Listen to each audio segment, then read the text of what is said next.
Welcome back to Mets Nets Jets, the podcast coming to you on a Monday, uh, June 24th. This is a different setup. I'm not doing it on my phone, I'm doing it on my laptop. If you go to my earlier videos, I've done off my laptop. So we're going to try this for today. I'm off today, thank God. So I can get to you this video a little bit earlier in time. It was a very, very short slate in MLB today. Very busy weekends. There's only 7 games today, so let's go break that down. They got the World Cup going on right now. It's tied 1-1 with the USA women's team against Spain.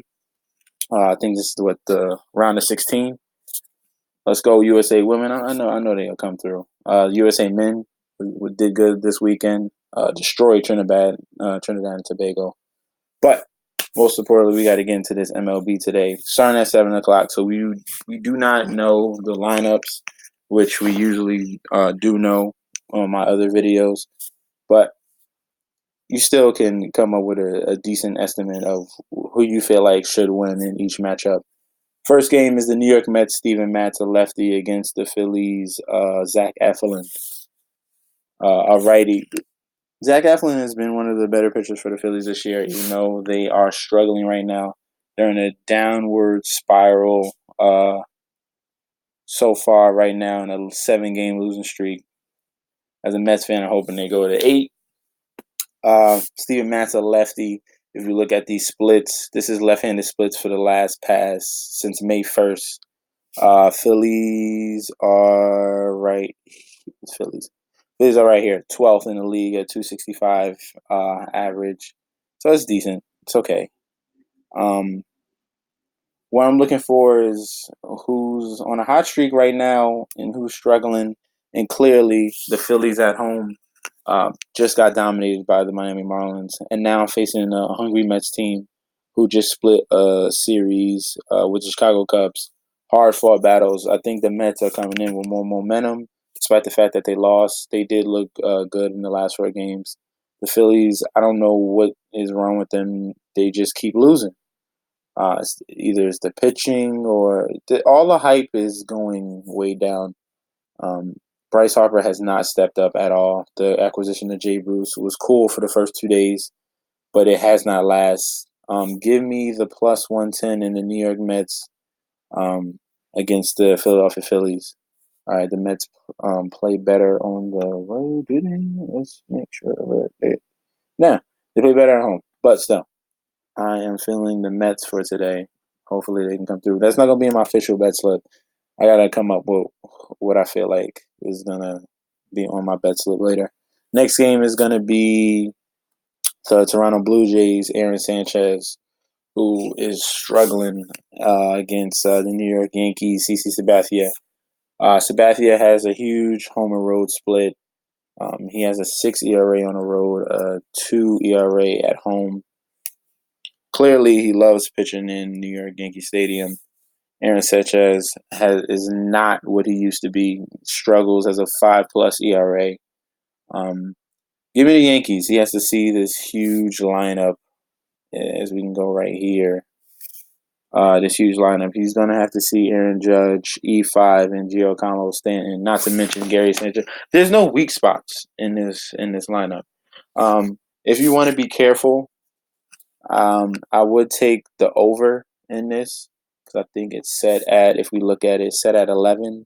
That's kind of high, but I believe that either these Toronto bats hit CC Sabathia a little bit to come up with like 4 or 5 runs, and then the Yankees handle the rest, which they should, especially against Aaron Sanchez, or the Yankees just blow them out and just score all the runs. But um, I'm taking this run line. I would lean towards the run line at minus 130, or if you just want the win, just take the minus 240. But I'm looking at either one of these minus 1.5 run line, the over in 11, which is the best odds out of the 3, and then the money line in the Yankees. All right. Next game. This is tough. This is very tough. We got White Sox against the Red Sox. Lucas Giolito having a renaissance year against Eduardo Rodriguez, who has a high ceiling but has not reached that potential 100% yet. He has the stuff, Eduardo, but he's just in the middle. He hasn't like came out to how Lucas Giolito has come out this year and stole the spotlight. This guy is really he beat the Red Sox earlier this season. It was about 9 starts ago. He had pitched against them. Lucas Giolito stepped up, but this game, Eduardo pitches better at home. Both teams are on a losing streak. Red Sox are home. Give me the Red Sox. And at minus 175. I wouldn't take the run line because I think this game is going to be close because the White Sox can hit left-handed pitching if we go to the splits leaderboards. The Chicago White Sox are 11th in the league. Not that many home runs compared to all these other teams. That's the shocker, only 9. So that's good. And another good thing about Eduardo Rodriguez, he does not give up a lot of hard contact to righties. That's what you need to look at when you're looking at a lefty against an all-righty lineup. So give me the Red Sox in the money line at minus 175.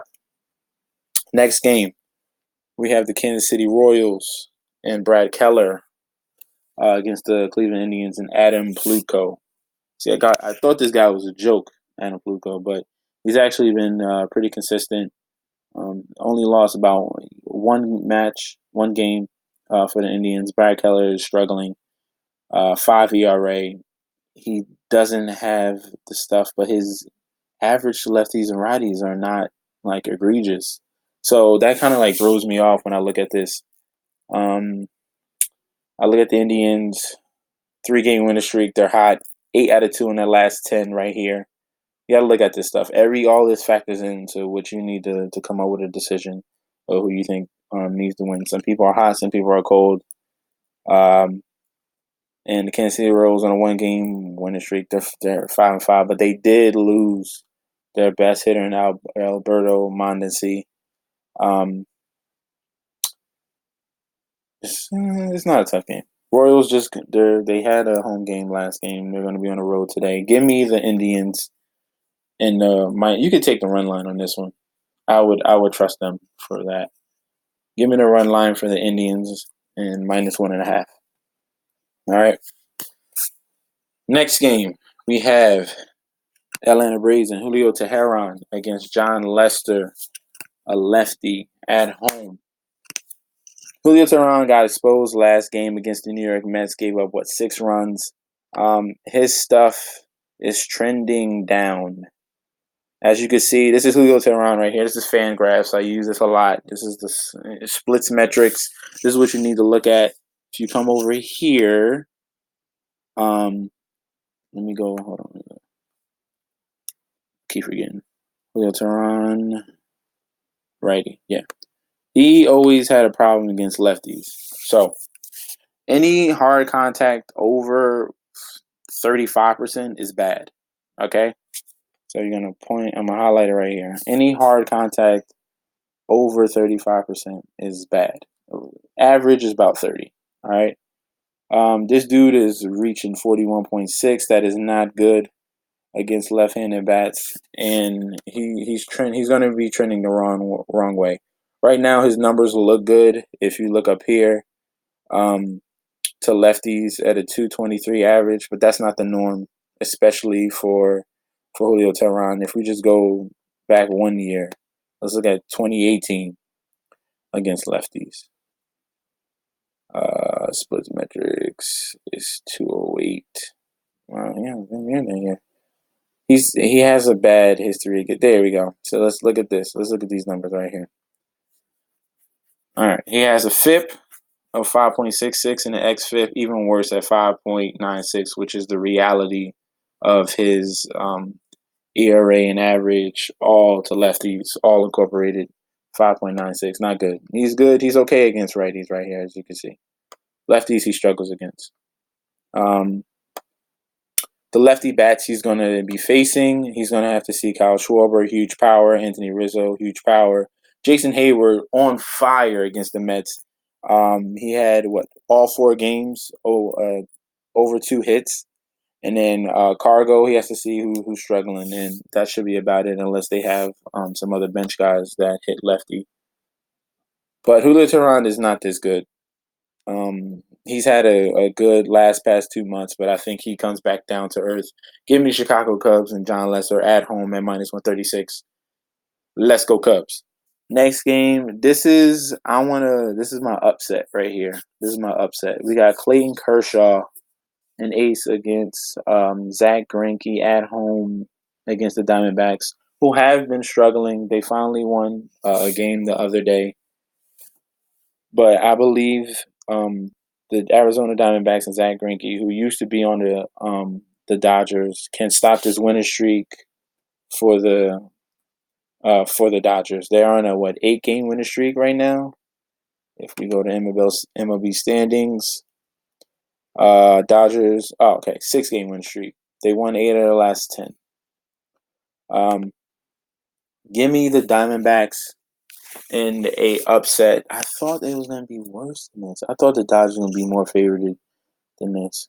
It might change later in the day. It's still early, but I think you can wait and take the Diamondbacks a little later in the day and probably get more plus money. All right, because I trust their Diamondbacks against lefties. This is one of the top 5 teams against lefties right here in the last past month and a half. 25 home runs. That's what I'm talking about. 284 average. This team, is very good against left-handed pitching. Let's put the home. Let's have the home effect on that. See if they go higher. Excuse me. They go a little down. They go down. No, that's not good. But give me Zach Greinke and the Arizona Diamondbacks in the upset. I like Ketel Marte. I like Eduardo Escobar. Hopefully Nick Ahmed plays. He's really good against lefties. I clicked on his name. It should load up. I'm trying to wait. All right. This is Fantasy Labs. They give you like advanced stats and other stuff once you click the name. All right, he has a 330 WOBA better than what he is against righties, and a 190 ISO, which is a all power stat right there. All right, so when you're looking at 200 and above, that's elite. 190, that's just right under. He's very good against lefties. Give me the Diamondbacks in that plus money. Last game, we have John Gray, who is one of my favorite pitchers, but he is so up and down, it doesn't make any sense. And San Francisco Giants, Drew Pomeranz, who has a 6 ERA. Let's not play games here. Okay, I'm not picking the Giants. Absolutely not. No. I don't care what they did in the last series. They won like 3 games, but no. Give me John Gray. Give me the Rockies against a lefty. One of the top teams in the league against a lefty. They take advantage of him. Arenado. They got tons of righties. Arenado, Blackman, it doesn't matter, lefty or righty. Ian Desmond has been hitting for huge power lately. That the rookie Brendan Rodgers is very good. Give me the Rockies for today. So I'm gonna make the bet slip now since I gave you all my picks. I love the Rockies today. Let's go with. I'm trusting John Lester and the Chicago Cubs. That's 2. I need an upset. Give me the Mets over the Phillies in an upset. And give me that White Sox Red Sox game is going to be close. So I'm going to pick one more. Give me the run line. Going to be a little gutsy. Yankees are going to be so much fun. I'm scared of an upset just in case CC blows up. I don't trust CC. I really don't. Give me the run line of the Indians. All right, so that's going to be our parlay.